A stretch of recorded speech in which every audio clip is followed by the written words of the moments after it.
mungkin teman-teman semua Sobat Sehat pada bingung nih, Kak Arfia ya, kenapa sih kok kita mau bahas ASI? Tadi kan udah pas tuh ya narasumbernya ada dari konselor ASI. Kemudian kok bisa ada Kak Arfia juga gitu ya dari sisi kesehatan lingkungan atau dari sanitariannya gitu kan. Mungkin pada bingung kali ya kenapa kok narasumbernya dari kesehatan lingkungan ya, padahal kita mau ngebahas tentang ASI gitu. Ya kan ya, jawabannya adalah karena topik kita pada hari ini yaitu mengasihi, yaitu sayangi buah hati dengan selamat dan selamatkan bumi. Nah, gitu kan. Jadi emang mungkin banyak ya yang bertanya-tanya, emang bisa ya kita ngasih ASI tapi sambil menyelamatkan bumi gitu Kak? Ya kan banyak yang penasaran mungkin ya apa sih hubungannya gitu ya antara kita memberikan ASI sama menyelamatkan bumi gitu ya, bingung kan, pastinya penasaran juga. Nah, mulai aja kita langsung gali-gali informasi ke narasumber-narasumber kita pada hari ini, yaitu Kak Priscilia dan juga Kak Arfia. Nah, langsung aja kita pertama nih ke Kak Priscilia dulu ya. Oke, Kak Priscilia, sekarang sibukannya lagi ngapain aja sih Kak? Sekarang kebetulan saya lagi biasa ya konseling karena kebetulan saya juga ini kemudian yang kedua karena hari ini bulan kita otomatis sekarang sedang untuk memastikan semua bayi kita dan tentang tidak mendapatkan vitamin A walaupun posyandu sedang tidak ada. Oke. Dan kalau di Puskesmas sendiri itu kan berarti kan sebagai konselor ASI juga ya, kayak selain tadi dari selain konselor ASI juga menjawab gizi juga gitu. Nah, konselor ASI itu ngapain aja sih Kak di Puskesmas itu Kak? Biasanya kalau misalnya konselor ASI sendiri itu sebenarnya dia dipastikan yang kita mendukung ibu untuk memberikan ASI secara eksklusif. Lalu apabila ada ibu yang memang dia ibu mengalami kesulitan dalam menyusui, bisa datang ke konselor ASI untuk dibantu. Sebenarnya kendalanya apa sih dia itu menyusui? Dan untuk edukasi sendiri sebenarnya kita bisa lakukan dari mulai ibu hamil ini, dari mulai ibu ini hamil. Jadi bukan berarti saat ibu itu melahirkan baru dia bertemu dengan konselor ASI gitu. Oh gitu. Jadi di setiap puskesmas juga kita bisa temuin ya Kak yang namanya konselor ASI ya Kak? Bisa. Jadi beberapa puskesmas itu sudah ada konselor ASI. Oke, jadi buat ibu-ibu semua ya kan yang sedang masa-masa menyusui dan punya masalah terhadap pemberian ASI ke anaknya, bisa langsung ditanyakan langsung ya, datang aja ke puskesmas. Dan itu layanannya gratis ya Kak ya? Di setiap puskesmas ada ya? Setiap puskesmas ada gratis. Kalau pakai BPJS gratis. Kalau misalnya memang dia tidak punya BPJS ya harusnya terjangkau lah ya. Oke. Dan untuk Kak Arfia nih, kesibukannya lagi apa aja nih sebagai sanitarian ya kan di Puskesmas Kecamatan Kebayoran Baru? Kesibukannya ngapain aja nih sekarang? Kesibukan saya sendiri sebagai sanitarian sama lain yang masuk ya ngurusin IPAL, limbah, dan sekarang lagi juga untuk COVID juga. Oke. Dan untuk di puskesmas sendiri kesehatan lingkungan tuh biasanya apa aja ya Kak ya? Sanitarian itu ngapain aja sih? Ya, kalau kita itu ada dalam gedung dan di luar gedung Kak. Kalau yang dalam gedung itu kita ada tugas sanitasi gitu. Jadi bagi para pasien anak diare kita tugas sanitasi untuk kualitas itu buat cara pencegahannya supaya diare lagi. Bahkan untuk luar gedung kita ada IKL, ada misalnya STBM dan lain-lain. Oh, oke. Di setiap puskesmas sudah ada sanitarian ya Kak ya, berarti ya? Gratis Kak. Oke, pastinya di Puskesmas Kecamatan Kebayoran Baru ataupun Puskesmas Kecamatan Setiabudi juga memiliki ya fasilitas layanan klinik sanitasi tersebut gitu.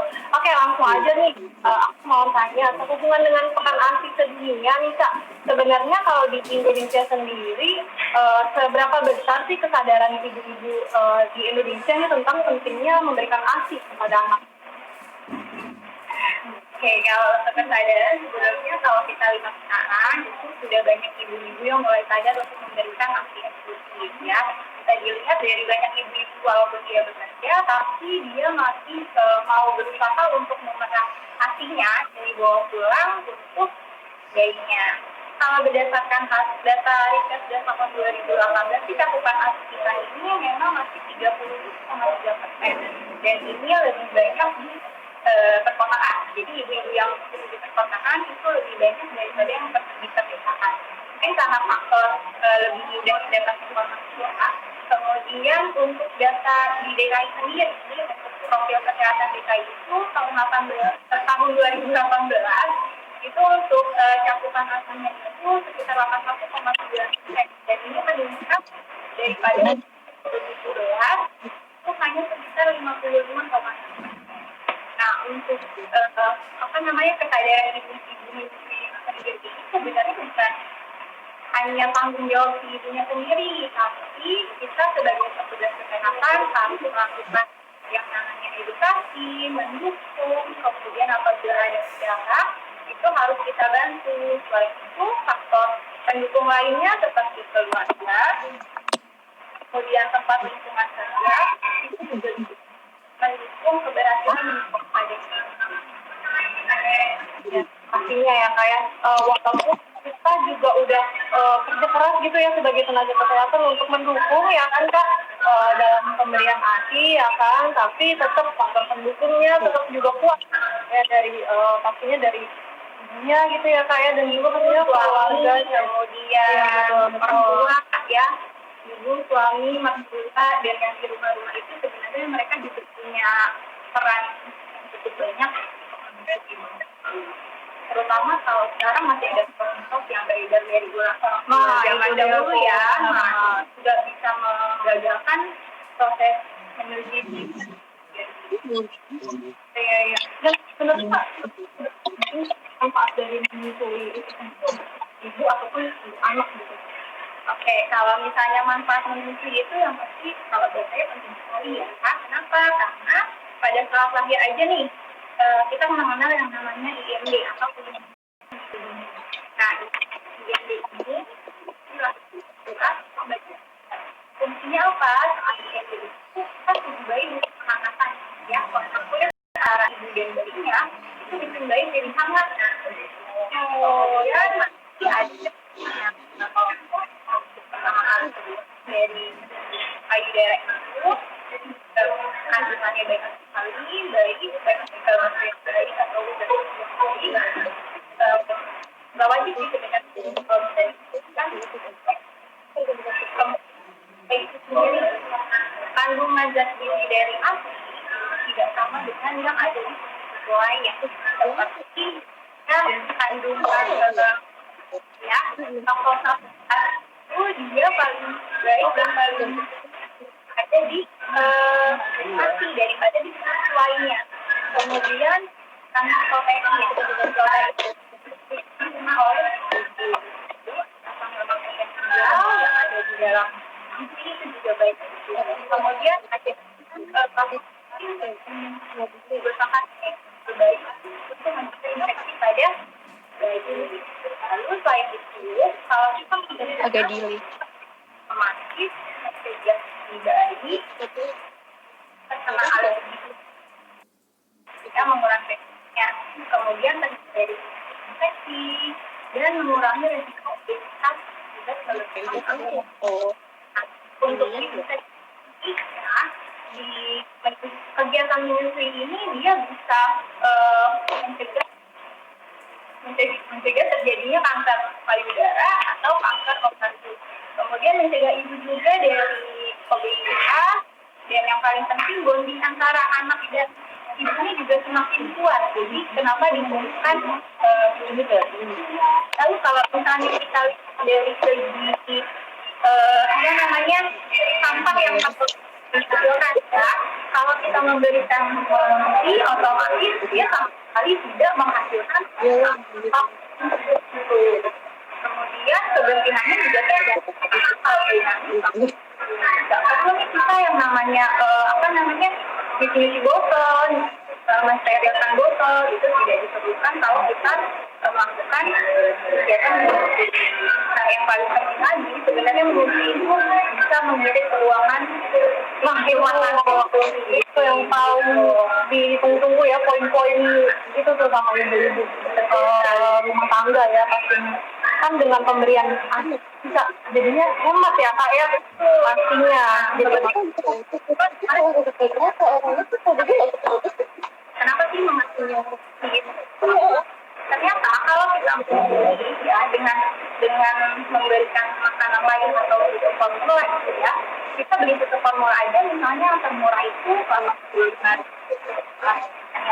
kemudian kalau misalnya apa namanya yang termahal itu sekitar 400 ribuan. Nah, dari kita membeli susu formula kita bisa menghemat per bulannya 50.000 sampai 1,7 juta. Nah, itu kan lumayan banget ya. Itu hanya dana kita untuk membeli susu formula. Belum lagi nanti ada dana untuk membeli botol dosnya, lalu belum lagi untuk membeli steril botolnya, terus buat bayar airnya, buat bayar listriknya. Kemudian belum lagi kalau misalnya anak ini ternyata ada susu formula misalnya atau susu sapi. Nah, otomatis kita harus berobat ya. Nanti kita bisa ada biaya tambahan lagi untuk kesehatannya. Oke, yang pasti dengan pemberian ASI itu juga pasti bisa lebih berhemat ya kak ya. Dan juga dampak baiknya adalah bisa mengurangi sampah ya nggak sih kak, limbah, betul nggak sih kak Arfia?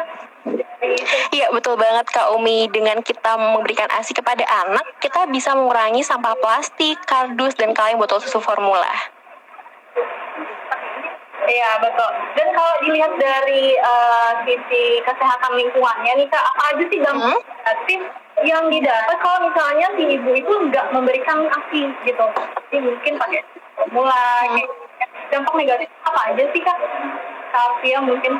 Iya Kak Umi Kak Priscil, banyak sekali dampak negatif dari proses pembuatan susu formula ini.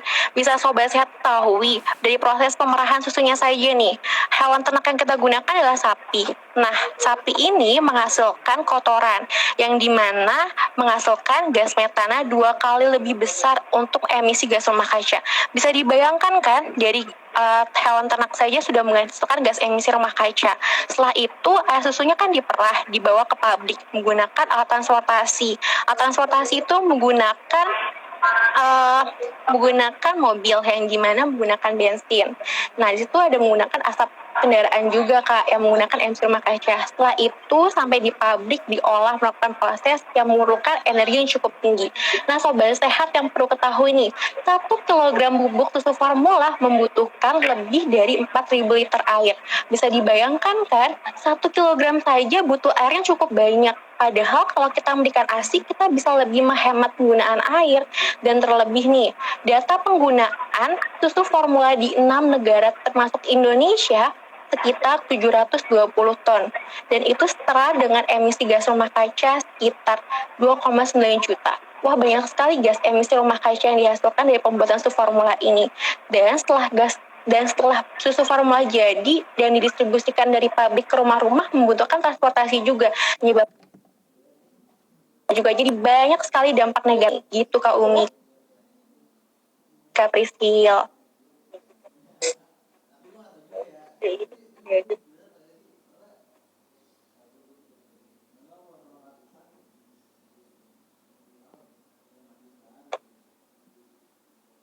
Ayo.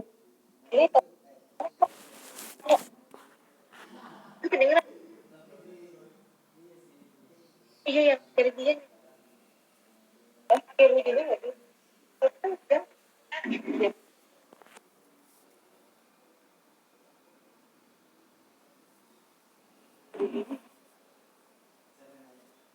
Gitu Kak.